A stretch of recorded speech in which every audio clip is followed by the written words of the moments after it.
Hello to another one of my videos. This time around, while you're watching me do a speed draw of the Halloween haunted house tag with my characters, I'm going to do the writer's fall tag. It's basically a list of 10 questions for writers to answer about their writing process. And since last year I did a tag that involved my characters, I thought it'd be thematic to do something about myself. You know, the actual writer of the series. But first, speaking of which, let me tell you about my characters' costumes, what they're wearing. This year is basically thematic for the main 4 characters, what with all of them dressing up as some sort of yokai. Nathan is a kitsune, which is basically a 9-tailed fox kind of yokai. May is a kappa, which is a sort of turtle, humanoid-like river spirit thing.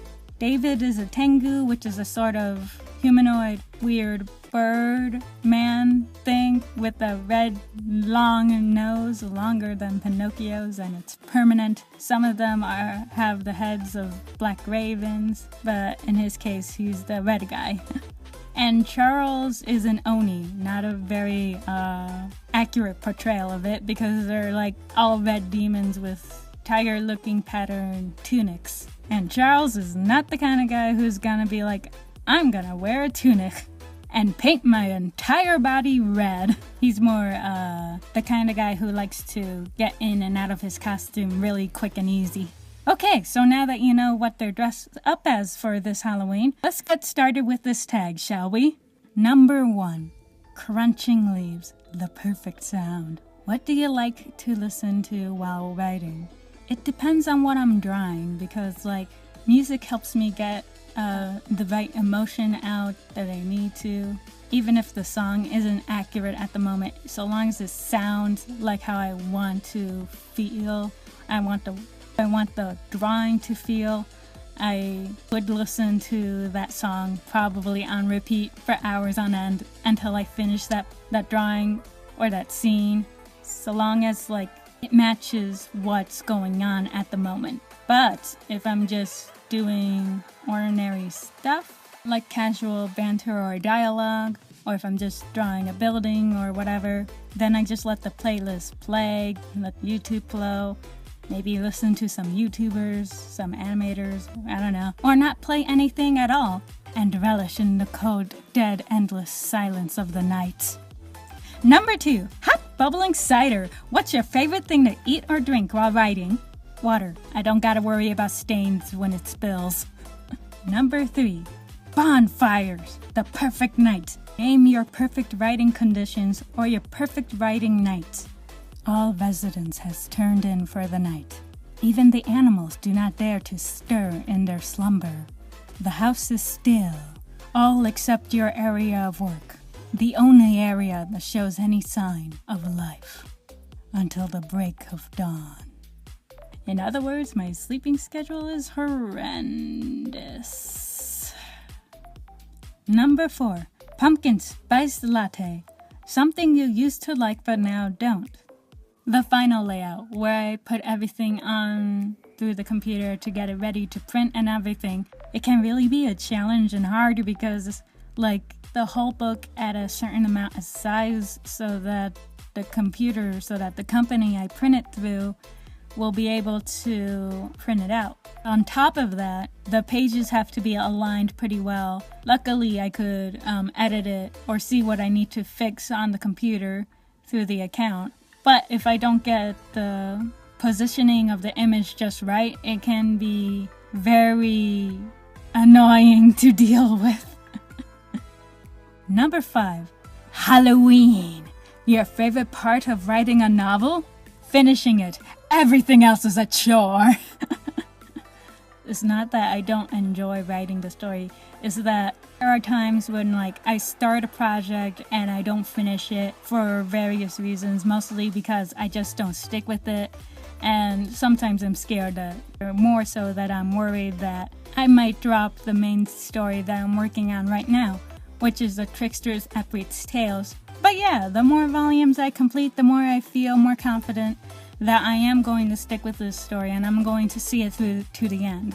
Number 6, Monsters and goblins. What terrifies you most while writing or drafting a novel? Imagine, if you will, you're sketching out the final image of your page layout. It's looking lovely. You're ready to ink it.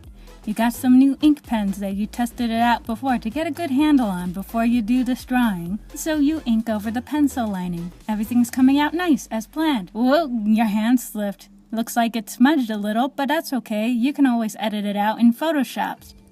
Wait, why is there more smudge? What's this? The ink is so wet that when your hand presses even ever so lightly on the paper, it imprints on there permanently?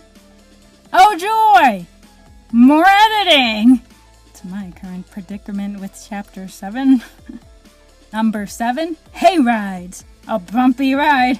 What do you do to get over a writer's block or get inspired? Okay, so as a comic writer, I get 2 kinds of artist blocks. The drawing and the writing. Hey! For the drawing, artist block is that I just sketch in my sketchbook until I'm out of the groove or the funk because, I need to make sure my drawings are neat and pretty for the webcomic. Or sometimes I take the moment to take a break. Sometimes your hands need rest from all that drawing and doodling. The writing, I focus on another story or just daydream, focus on another aspect I need to work on. I go look over storyboards and see if I could change anything to make it more fluid or exciting to look at while reading. Either that or I just go on Tumblr and succumb to the endless void of the dashboard. 8. Haunted house. World building. What are some tips you have on crafting the perfect world? I don't know, make it some sense, make it thematic, make it have a pattern where it's oh, so this is a thing. This is normal. Alright. Consistent with it, don't just change it on the fly for the convenience of plot. In fact, make the environment part of the plot. That could help make some conflict. Number 9. Pumpkins! It all starts with a pumpkin! Do your story ideas start with characters, plots, setting, or something else?